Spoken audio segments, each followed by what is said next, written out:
नवोदय विद्यालय नोएडा। ई सामग्री कक्षा 10वीं हिंदी बा पाठ्यक्रम।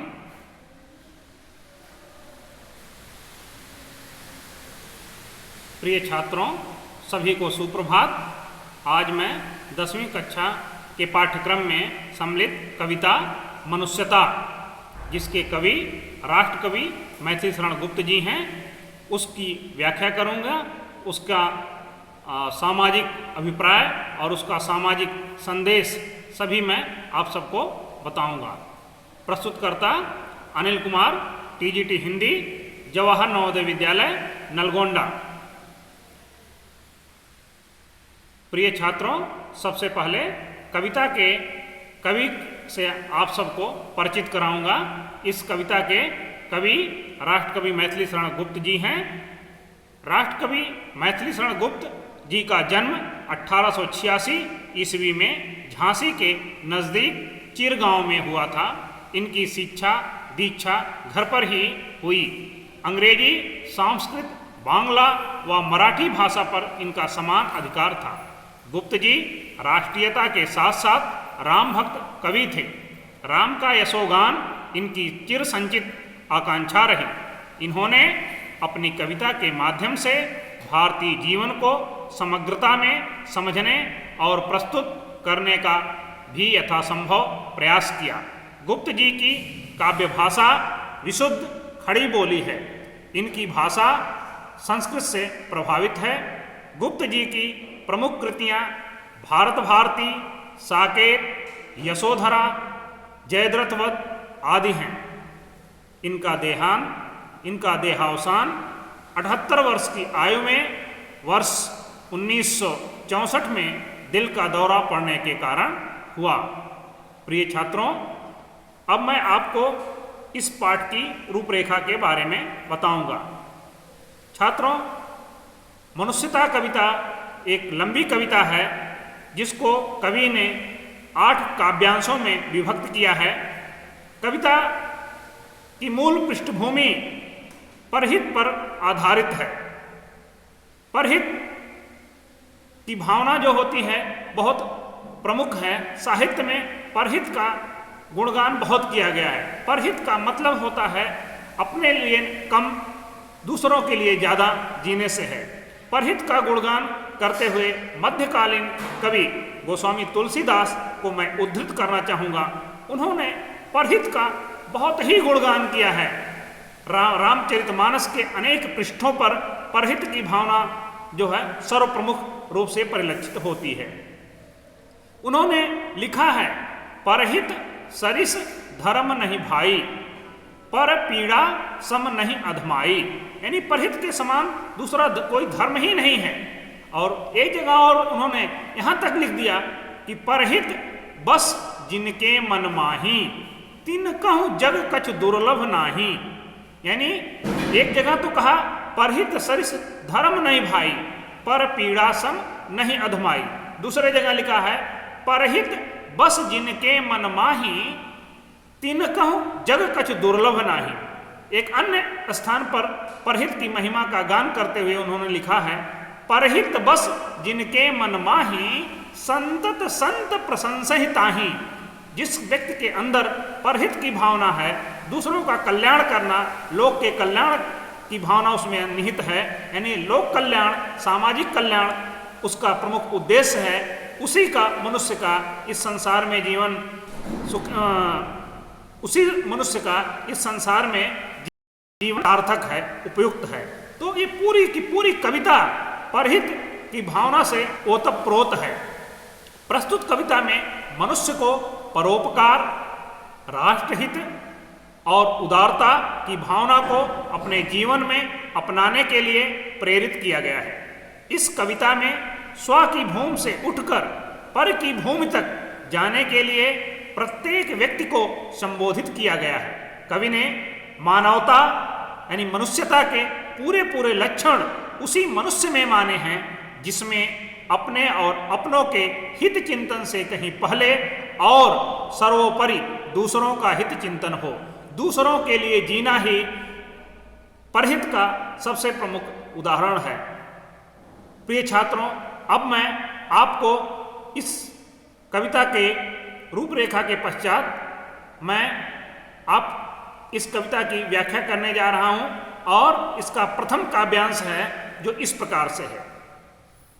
विचार लो कि मर्त्य हो न मृत्यु से डरो कभी, मरो परंतु यों मरो कि याद जो करें सभी।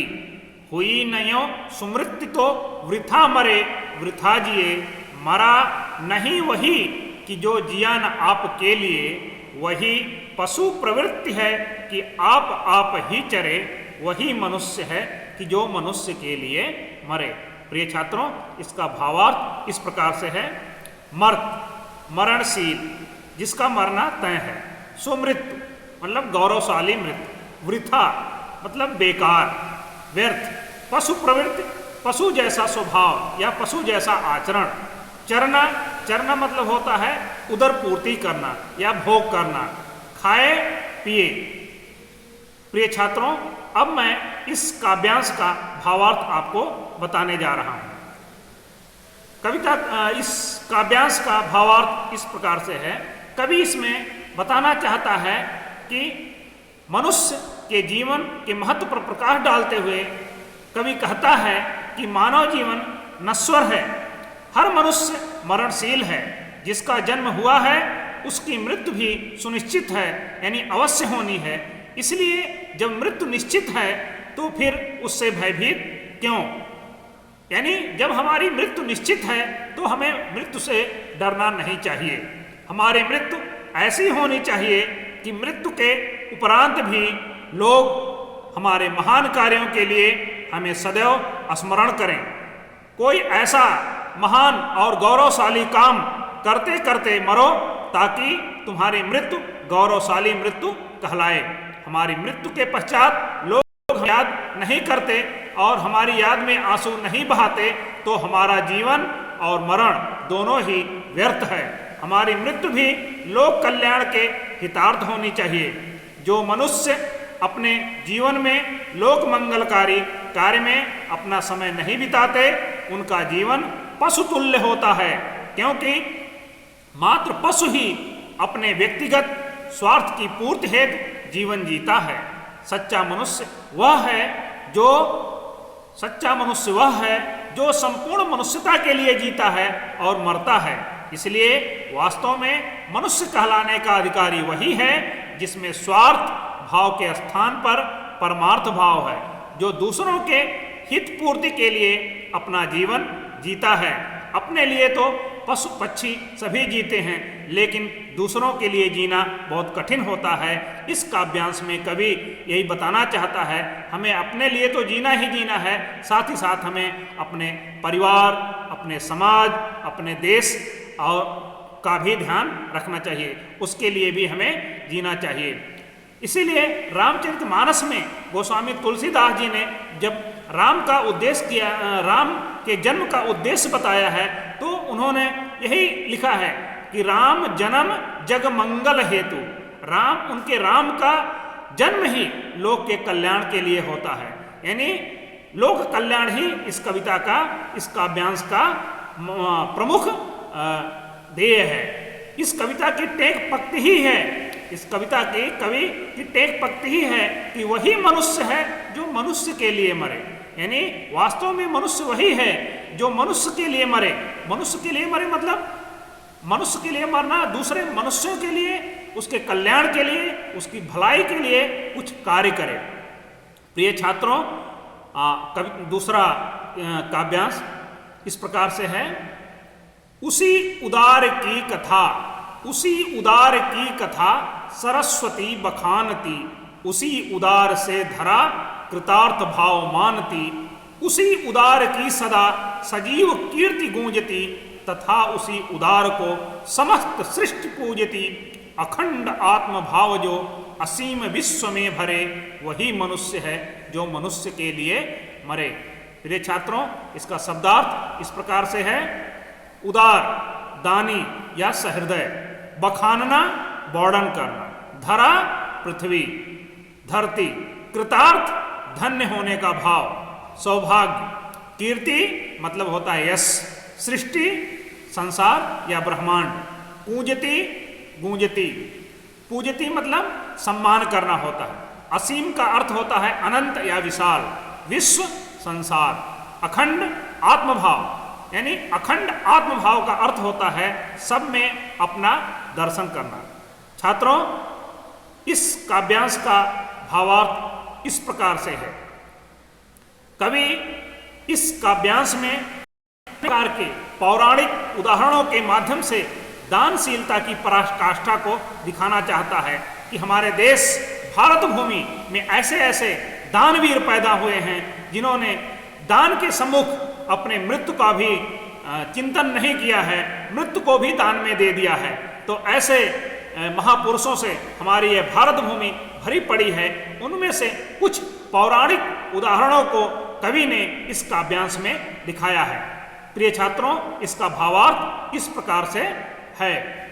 प्रस्तुत पंक्तियों में कवि उदारता के भाव पर प्रकाश डालते हुए कहता है कि सरस्वती, वाक की अधिष्ठात्री मां सरस्वती उसी उदार मनुष्य का गुणगान करती है जो इस अनंत संसार के साथ अखंड आत्मीयता का भाव रखता है। पृथ्वी भी ऐसे उदार व्यक्तियों के प्रति कृतज्ञ होती है।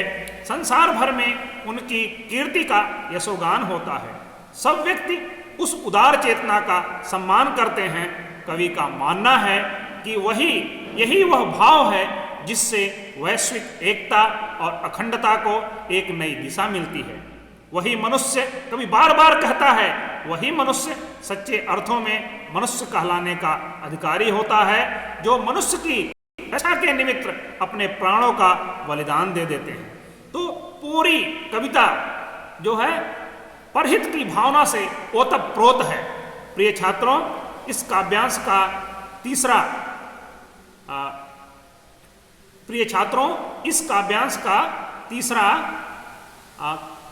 इस प्रकार से है। काव्यांश का तीसरा खंड इस प्रकार से है। क्षुधार्थ रंति देव ने दिया करस्त थाल भी, तथा दधीच ने दिया परार्थ अस्ति जाल भी। उनीसर क्षितीश ने स्वमांस दान भी किया, सहर्ष वीर कर्ण ने शरीर चर्म भी दिया। अनित्य देह के लिए अनादि जीव क्या डरे, वही मनुष्य है कि जो मनुष्य के लिए मरे। इसका भावार्थ इस प्रकार से है। क्षुधार्थ, भूख से पीड़ित, रतिदेव एक दानवीर राजा, करस्त हाथ में, दधीच एक प्रसिद्ध ऋषि थे जिन्होंने देवताओं के कल्याणार्थ अपनी अस्थियां इंद्र को दान में दे दी थी, जिनके इन वज्र से इंद्र ने वृत्तासुर को हराया। अस्थिजाल का अर्थ है कंकाल, हड्डियों का ढांचा। उसीनर गांधार का राजा था। क्षितीश निप स्वमांस अपने शरीर का मांस। प्रिय छात्रों, इस काव्यांश का भावार्थ इस प्रकार से है। प्रस्तुत पंक्तियों में कवि ने महान दानवीर राजाओं का उल्लेख करते हुए मनुष्यता शब्द का वास्तविक अर्थ परिभाषित किया है और मानव शरीर को नश्वर बताया है। कवि के अनुसार परमदानी राजा रंतिदेव तीव्र भूख से व्याकुल होते हुए भी उन्होंने एक भूखे व्यक्ति को देखकर अपने भोजन की थाली उसे दे दी थी। दधीची ने मानवता के हितार्थ देवताओं एवं दानवों के युद्ध में देवताओं की विजय के लिए योग बल से अपने अस्थि पंजर को भी दान कर दिया था। गांधार देश में राजा उसीनर ने एक पक्षी के प्राण बचाने के लिए अपने शरीर का मांस दान कर दिया। कुंती पुत्र दानवीर कर्ण ने अपने वचन की रक्षा के लिए अपने शरीर के अंग, कवच और कुंडल भी दान कर दिए। यह संसार नश्वर है और मानव शरीर क्षणभंगुर है, इसलिए भयभीत होने से कोई लाभ नहीं है। अर्थात जब आत्मा अमर है तो फिर मनुष्य को इस नश्वर शरीर के नष्ट होने से भय नहीं होना चाहिए। अतः कवि के अनुसार सच्चा मनुष्य वही है जो संपूर्ण मानव जाति के लिए जीता है और मरता है। प्रिय छात्रों, इस कविता का चतुर्थ काव्यांश इस प्रकार से है। सहानुभूति चाहिए, सहानुभूति चाहिए, महाविभूति है यही, वशीकृता सदैव है बनी हुई स्वयं मही। विरुद्धवाद बुद्ध का दया प्रवाह में बहा, विनीत लोक वर्ग क्या न सामने झुका रहा। अह वही उदार है परोपकार जो करे, वही मनुष्य है कि जो मनुष्य के लिए मरे। सहानुभूति, इस काव्यांश का भावार्थ है सहानुभूति, एक दूसरे के प्रति दुख के भाव को अनुभव करना। महाविभूति, महान व्यक्ति की गुण रूपी पूंजी। वशीकृता, सम्मोहित करना। मही अर्थ है पृथ्वी।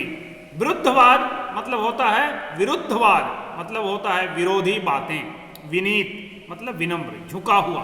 लोकवर्ग, लोगों के विभिन्न वर्ग का। अब प्रिय छात्रों, इस कविता में सहानुभूति को कवि ने अनेक प्रकार के उदाहरणों के द्वारा आपको समझाने का प्रयास किया है कि जो महान विभूतियाँ होती हैं उनमें सहानुभूति की मात्रा कैसे होती है, किस प्रकार से उनकी होती है, आपको इसमें बताने का प्रयास किया है। राष्ट्रकवि मैथिली शरण गुप्त जी इन पंक्तियों में सहानुभूति और परोपकार की भावना एवं करुणा को मनुष्यता का सर्वोत्तम गुण मानते हैं।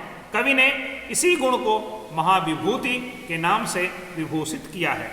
सहानुभूति का एक श्रेष्ठ गुण है दूसरों के दुख को अपना दुख मानना और उसी के अनुसार आचरण करना। मनुष्य की संचित पूंजी है। पृथ्वी भी ऐसे महान मनुष्यों की सेवा करती है। सहानुभूति के गुण से सुसज्जित ऐसे मनुष्यों को ही पूजनीय माना जाता है। महात्मा बुद्ध का तत्कालीन समाज उनका विरोधी था, परंतु उनकी दया भावना, सत्य, अहिंसा, प्रेम भावना ने विरोध के स्वर को धूमिल कर दिया। जो व्यक्ति उनके कट्टर विरोधी थे, उनके धुर विरोधी थे, वे भी उनकी महत्ता के सामने नतमस्तक हो गए और बौद्ध धर्म अपनाया। कवि के अनुसार वही मनुष्य मनुष्यता के गुणों का प्रतिनिधि बन सकता है जो उदार तथा परोपकारी है। दूसरों के हितार्थ अपना त्याग करने वाला मनुष्य ही बुद्ध जैसा महान व परोपकारी बन सकता है। सच्चा मनुष्य वही है जो अन्य मनुष्य के काम आता है तथा सबके लिए जीता और मरता है। इस प्रकार से कवि फिर मनुष्यता के लक्षण उसी में देखता है जो दूसरों के लिए जीता है और मरता है। प्रिय छात्रों, काव्यांश इस कविता का पंचम काव्यांश इस प्रकार से है। कवि याद दिलाता है आपको मदांध। आज के लोग जो होते हैं अहंकार में भरे होते हैं। जिसके पास थोड़ी सी धन संपत्ति या पद प्रतिष्ठा मिल जाती है तो वह उसके मद में अंधा हो जाता है। इसलिए कवि ऐसे मनुष्यों को भी इस काव्यांश में सचेत करता है और कहता है, रहो न भूल के कभी, रहो न भूल के कभी, मदांध तुच्छ वित्त में, सनाथ जान आपको, करो न गर्व चित्त में। अनाथ कौन है यहाँ, त्रिलोकनाथ साथ हैं, दयालु दीन बंधु के बड़े विशाल हाथ हैं। अतीव भाग्यहीन है अधीर भाव जो करे, वही मनुष्य है कि जो मनुष्य के लिए मरे। प्रिय छात्रों, इसका भावार्थ इस प्रकार से है, मदांध गर्व से अंधा, तुच्छ महत्वहीन, थोड़ा, वित्त धन संपत्ति, सनाथ जिसके साथ ईश्वर हो, सर्वसमर्थ अनाथ बेसहारा। त्रिलोकनाथ का अर्थ है तीनों लोगों का स्वामी। प्रिय छात्रों, इसका भावार्थ इस प्रकार से है,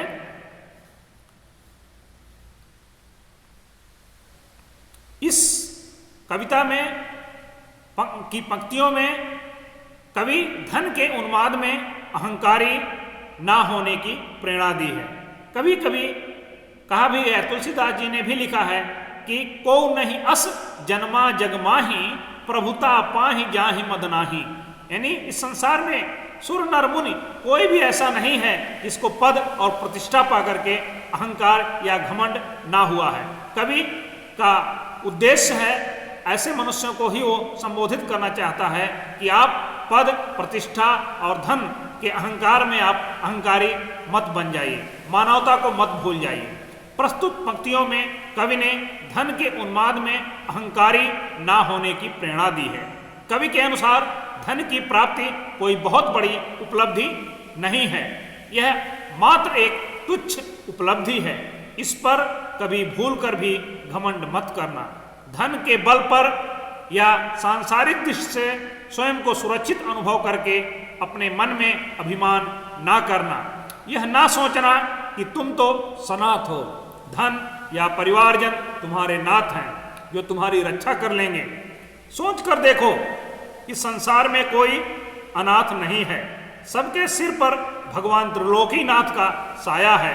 वह ईश्वर दीनों का, गरीबों का सहारा है, दयालु है, उसकी शक्ति बहुत अधिक है, वह सबको सुरक्षा और सहारा देता है। अतः जो भी मनुष्य अपने मन में अधीरता रखता है वह बहुत अभागा है। सच्चा मनुष्य तो वही है जो दूसरे मनुष्य के काम आता है, उनके लिए जीता है और मरता है। प्रिय छात्रों, इस कविता का छठा जो काव्यांश है वह इस प्रकार से है।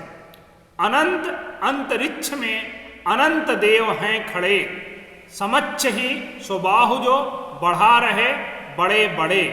परस्परावलंब से उठो तथा बढ़ो सभी, अभी अमर्त अंक में अपंक हो चढ़ो सभी।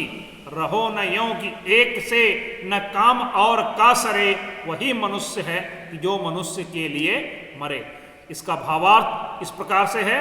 अनंत जिसका अंत ना हो, असीमित समक्ष सामने, स्वबाहु अपनी भुजाएं, परस्परावलंब एक दूसरे की सहायता से, अमर्त अंक देवताओं की गोद, अपंक कलंक रहित, काम सरे काम निकाले। छात्रों, इसका भावार्थ इस प्रकार से है कि कवि के अनुसार इस अपरिमित आकाश में असंख्य देवगण विराजमान हैं। वे अपने हाथ बढ़ाकर उदार हृदय, दयालु तथा परोपकारी मनुष्यों के स्वागतार्थ खड़े हैं। इसलिए तुम परस्पर एक दूसरे के सहयोग से उन ऊंचाइयों को प्राप्त करो जहां देवता स्वयं तुम्हें अपनी पवित्र गोद में बैठाने के लिए उत्सुक हों। देवताओं की पावन गोद में स्थान पाने के लिए अर्थात अमरत्व प्राप्त करने के लिए तुम इस मरणशील संसार में निष्कलंक जीवन व्यतीत करते हुए एक दूसरे के कल्याणार्थ कर्मरत हो। इन्हीं गुणों के माध्यम से हम जीवन में उत्कृष्टता को प्राप्त कर सकते हैं। हमारे जीवन का उद्देश्य दूसरों का कल्याण करते हुए स्वयं अपना उद्धार करना होना चाहिए। तुम इस तरह मत जियो कि एक दूसरे के किसी काम ना आ सको, तुम्हारे होने से किसी का कोई काम ना बने। सच्चा मनुष्य वही है जो अन्य मनुष्य के काम आए। कभी परस्पर सहायता द्वारा कार्य की सिद्धि को महत्वपूर्ण मानता है। प्रिय छात्रों, काव्यांश का सातवां काव्यांश यह है, इस प्रकार से है। मनुष्य मात्र बंधु है, यही बड़ा विवेक है। पुराण पुरुष स्वयंभू पिता प्रसिद्ध एक है। फलानुसार कर्म के अवश्य बाह्य भेद हैं, परंतु अंतरैकिक में प्रमाणभूत वेद हैं। अनर्थ है कि बंधु ही न बंधु की व्यथा हरे, वही मनुष्य है कि जो मनुष्य के लिए मरे। इसका भावार्थ शब्दार्थ इस प्रकार से है। मात्र केवल बंधु भाई, विवेक भले बुरे का ज्ञान, पुराण पुरुष पुराणों में जिसे पुरुष की संज्ञा दी गई, स्वयंभू परमात्मा, बाह्य बाहरी, भेद अंतर, अंतरैक्य आत्मा की एकता, प्रमाणभूत मतलब होता है साक्षी। प्रिय छात्रों, इसका भावार्थ इस प्रकार से है। प्रस्तुत पंक्तियों में राष्ट्र कवि मैथिली शरण गुप्त ने बंधुत्व की भावना को मनुष्य की सबसे बड़ी विवेकशीलता माना है। कवि कहता है, मनुष्य के लिए सबसे बड़ा विवेक यही है कि वह संसार के सभी मनुष्यों को अपना बंधु बांधव समझे।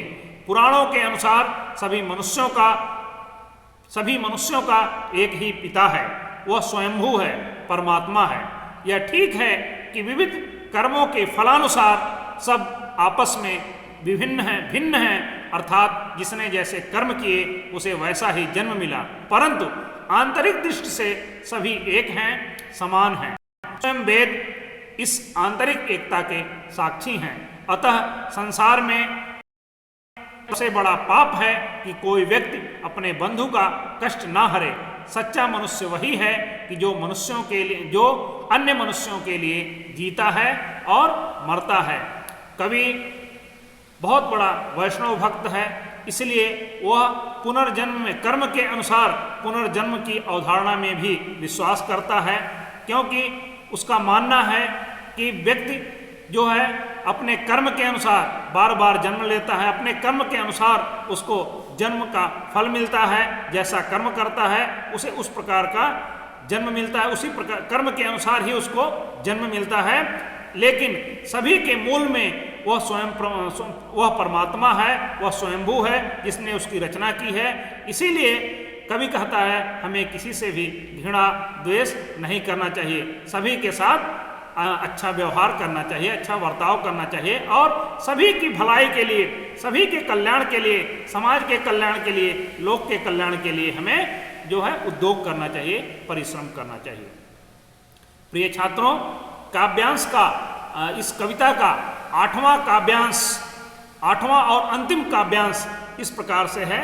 कवि आपको प्रेरित करता है, कहता है चलो अभीष्ट मार्ग में सहर्ष खेलते हुए, चलो अभीष्ट मार्ग में सहर्ष खेलते हुए, विपत्ति विघ्न जो पड़े उन्हें ढकेलते हुए, घटे न हेल मेल हाँ बढ़े न भिन्नता कभी, अतर्क एक पंथ में सतर्क पंथ हों सभी, तभी समर्थ भाव है कि तारता हुआ तरे, वही मनुष्य है कि जो मनुष्य के लिए मरे। इस कविता का ये 8वां काव्यांश पढ़ने पर हमें हरिवंश राय बच्चन द्वारा जो है रचित कविता अग्निपथ की याद आती है, जिसमें जीवन को उन्होंने अग्निपथ के समान बताया। जीवन किसी का भी जीवन आसान नहीं होता। जीवन में अनेक प्रकार के संघर्ष होते हैं, अनेक प्रकार की चुनौतियां होती हैं। तो कवि जिस प्रकार से अग्निपथ कविता में कहता है अग्निपथ अग्निपथ अग्निपथ, मतलब जीवन क्या है, संघर्षों से भरा हुआ है, जीवन चुनौतियों से भरा हुआ है। हमें जीवन की इन चुनौतियों का, इन संघर्षों का डट कर सामना करना चाहिए, इससे मुंह नहीं मोड़ना चाहिए। इस काव्यांश में भी इसी प्रकार की भावना व्यक्त हुई है। प्रिय छात्रों, इसका शब्दार्थ इस प्रकार से है, अभीष्ट इच्छित, सहर्ष प्रसन्नता, विपत्ति कठिनाइयां, विघ्न बाधाएं, हेल मेल मेल जोल, भिन्नता अलग होने का भाव, अतर्क तर्क से परे, सतर्क पंथ सावधान यात्री, समर्थ शक्तिशाली, तारता उद्धार करता हुआ।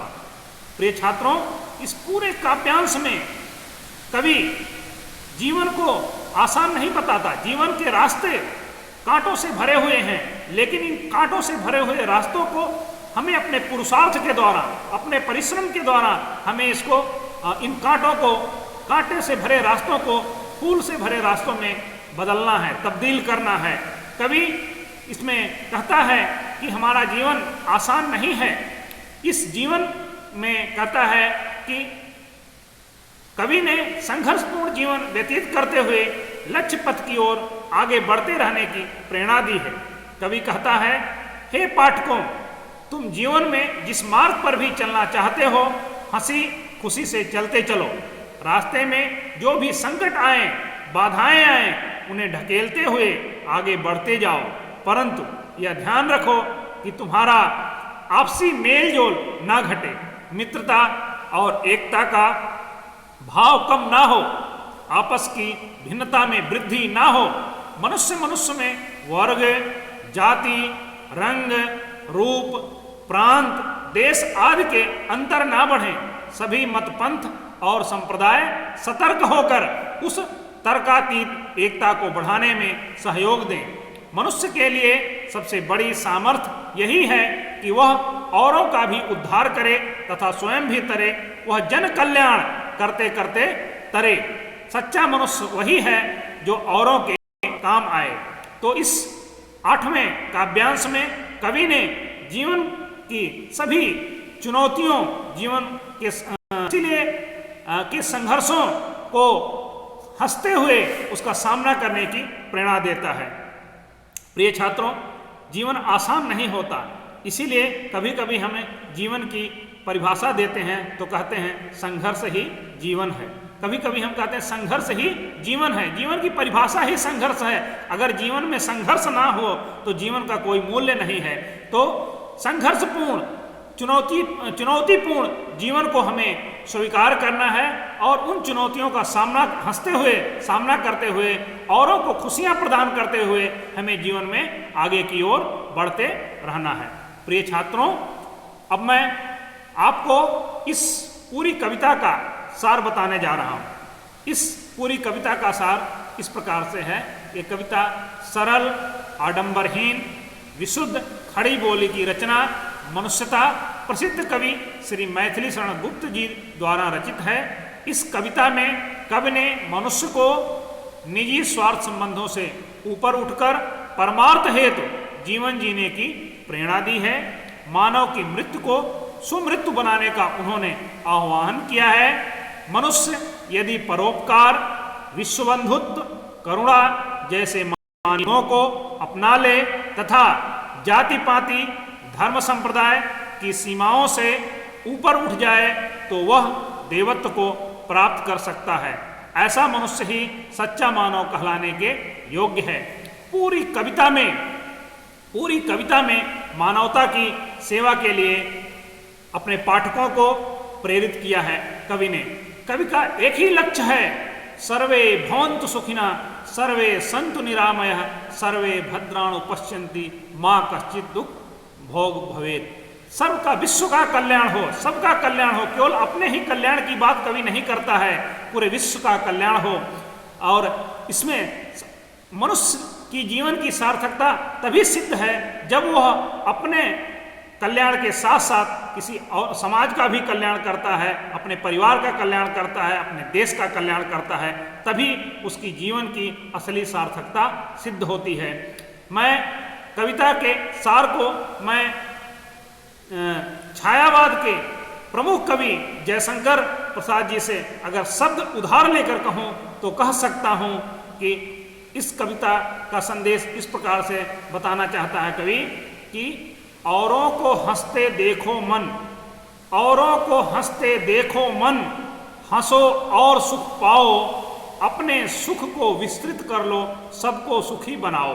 अपने कवि ये कहना चाहता है कि अपने सुख के साथ साथ सबको सुखी देखो, क्योंकि हमारा जो समाज है, हमारा जो वर्तमान समाज है, इसमें सभी लोग आत्म केंद्रित ज़्यादा हो गए हैं। समाज की ओर ध्यान देने वाले लोग बहुत कम हैं। जो व्यक्ति जो है स्वार्थ संबंधों के संकुचित घेरे में बंध गया है। कवि का यह इस कविता के माध्यम से समाज के ऐसे लोगों को संदेश देना चाहता है कि वे अपने स्वार्थ संबंधों के संकुचित घेरे से ऊपर उठें और परिवार, समाज और देश के बारे में भी कुछ चिंतन करें, उसके बारे में भी कुछ सोचें। तभी आपका जीवन सार्थक है, तभी आपका जीवन सार्थक हो सकता है। अन्यथा मनुष्य और पशु में कोई अंतर, विशेष अंतर नहीं होने वाला है। इस प्रकार से पूरी की पूरी कविता मानवता के लिए समर्पित है, परहित की भावना से ओतप्रोत है।